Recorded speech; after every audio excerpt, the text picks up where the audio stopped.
샬롬 할렐루야. 시편 37편 6절입니다. 네 의를 빛같이 나타내시며 네 공의를 정오의 빛같이 하시리로다. 아멘. 갈라디아서 6장 7절입니다. 스스로 속이지 말라. 하나님은 업신 여김을 받지 아니하시나니 사람이 무엇으로 심든지 그대로 거두리라. 누가 하나님을 업신 여겼어요. 근데 하나님 받지 않아요. 그럼 어떻게 해요? 되돌아가요. 본인한테 갑니다.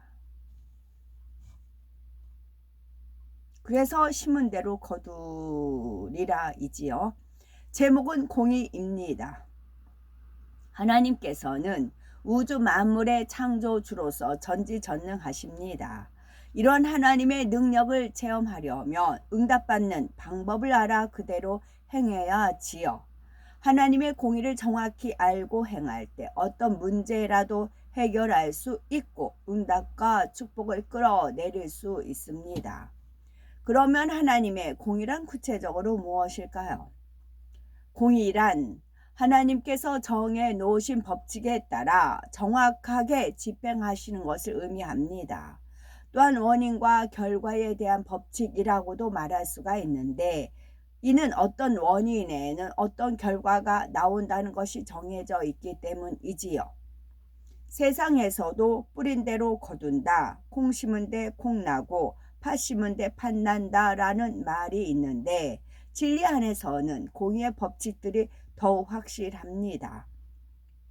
그래서 성경을 보면 구하면 주실 것이요 찾으면 찾을 것이며 문을 두드리면 열릴 것이라. 사람이 무엇으로 심든지 그대로 거두리라 말씀하고 계시지요.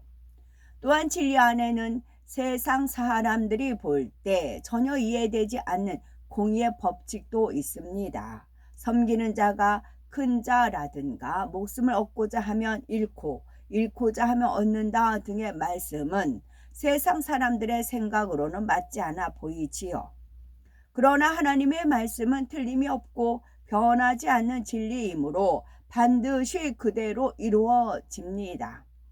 누구든지 하나님의 공의의 법칙만 깨닫는다면 아무리 어려운 문제라도 신속히 그 원인을 찾아내 마음의 소원을 응답받을 수 있지요.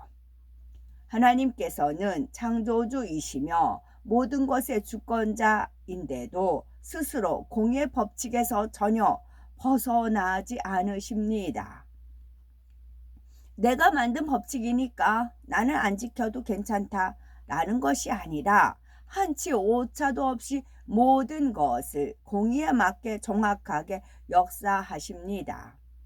하나님의 아들인 예수님께서 이 땅에 오셔서 십자가에 달려 돌아가신 것도 공의의 법칙에 따라 정확하게 우리의 죄를 속량하기 위해서이지요. 어떤 이는 하나님이 원수 마귀 사단을 다 멸하고 모든 사람을 구원해 주면 되지 않습니까? 라고 하지만 하나님께서는 태초에 인간 경작을 계획하시면서 공의의 법칙을 정해 놓으셨고 스스로도 어그러짐이 없이 지키시는 분이십니다. 그래서 독생자 아들까지 내어주시는 희생으로 구원의 길을 열어주신 것이지요. 그러므로 우리가 구원받아 천국에 가는 것도 단지 주여 믿습니다 하며 대충 신앙생활을 한다고 해서 되는 것이 아니라 하나님께서 정해 놓으신 구원의 테두리 안에 들어와야지요. 공의의 법칙에 따라 예수님을 구세주로 믿으며 하나님의 말씀에 순종해야 온전한 구원에 이를 수 있습니다. 흔히 사람들은 공의는 무섭고 두려우며 징계와 형벌이 따르는 것으로 생각합니다. 공의가 있기 때문에 죄와 악에는 무섭고 두려운 형벌이 따르지만 반면에 응답과 축복을 가져다 주는 열쇠이기도 하지요. 공의는 마치 동전의 양면과 같아서 어둠 가운데 사는 사람에게는 무서운 것이지만 빛 가운데 사는 사람에게는 축복의 열쇠와 같습니다. 칼을 강도가 들었을 때는 흉기가 되지만 어머니가 들었을 때는 맛있는 요리를 만드는 도구인 것과 같지요. 우리가 공의의 양변성을 알면 공의는 사랑이 있으므로 완성되고 하나님의 사랑 역시 공의가 있으므로 완성됨을 깨우칠 수 있습니다. 공의가 없는 사랑은 참 사랑이 아니며 사랑이 없는 공의 역시 참된 공의라 할 수 없기 때문이지요. 예를 들어서 자녀가 빗나가서 잘못했을 때 무조건 체벌한다거나 아니면 무조건 용서해 준다면 자녀를 잘못되게 만드는 것입니다. 공의에 따라 잘못한 것에 대해서는 엄하게 할 때도 있고 용서와 사랑으로 보듬어야 할 때도 있지요. 마태복음 18장 22절에 70번씩 7번이라도 할지니라 하며 무한대 용서의 사랑을 말씀하시지만 히브리서 12장 6절은 주께서 그 사랑하시는 자를 징계하시고 그 받으시는 아들마다 책찍질하심이니라 하며 참 사랑에는 징계가 따른다는 공의에 대해서도 말씀합니다. 이는 사랑 안에서 공의가 온전케 되면 공의를 궁구할수록 그 안에 깊은 사랑이 담겨 있음을 깨우치게 되지요. 공의는 각각의 하늘에 따라 차이가 있습니다. 즉 첫째, 둘째, 셋째, 넷째 하늘의 차원으로 올라갈수록 공의의 차원도 더 깊고 넓어집니다. 또한 공의의 차원의 차이가 나는 것은 하늘마다 사랑의 차원이 다르기 때문이지요. 사랑과 공의는 뗄래야 뗄 수 없으며 사랑의 차원이 깊어질수록 공의의 차원도 깊어집니다. 예를 들어 구약시대에는 눈에는 눈, 이에는 이라고 불리는 보복의 원리가 적용되었는데 신약시대에 와서는 원수라도 사랑하라 하며 보복의 원리가 깨지고 용서와 사랑의 원리가 적용되는 것을 보지요.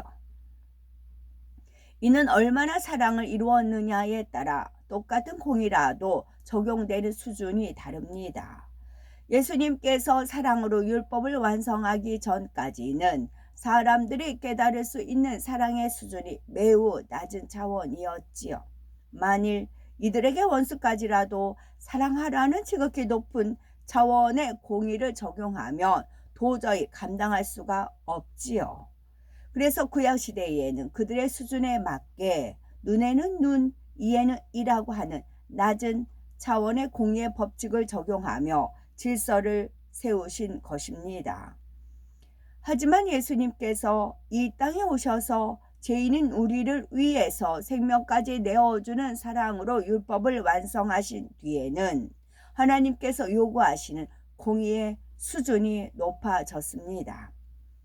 예수님을 통해 원수도 사랑하는 사랑의 차원을 보았기에 용서와 긍휼함이 적용되는 공의의 차원을 요구하신 것입니다.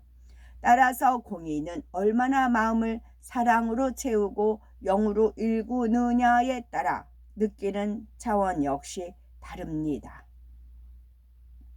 우리가 응답받기 위해서는 선과 겸비함 등 많은 응답의 법칙이 있지만 가장 기본적인 두 가지 법칙은 믿음과 순종입니다.